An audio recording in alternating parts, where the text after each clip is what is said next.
Quelques heures du transfert du 249e exemplaire de la famille Ariane. Les techniciens s'affairent avec beaucoup de rigueur.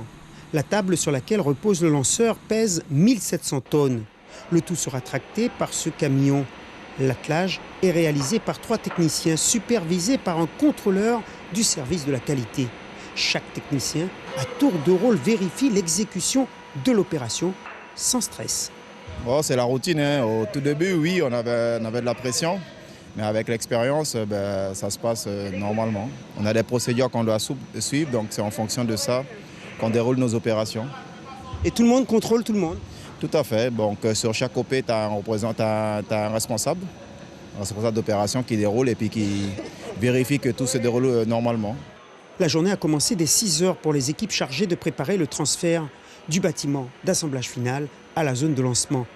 Alicia Fazi est responsable de la coordination des opérations.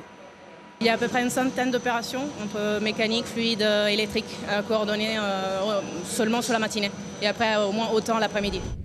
Des opérations qui ne souffrent d'aucun à peu près 26 jours après l'échec du 15e lanceur Vega. Pour l'heure, la commission d'enquête poursuit son travail. Selon nos sources, elle aurait donné son feu vert pour ce lancement en attendant ses conclusions. Un feu vert qu'Ariane Espace n'a pas souhaité commenter. Autant dire que ce vol avec 2 satellites de télécommunication risque d'en crisper plus d'un avant l'annonce de la réussite de la mission.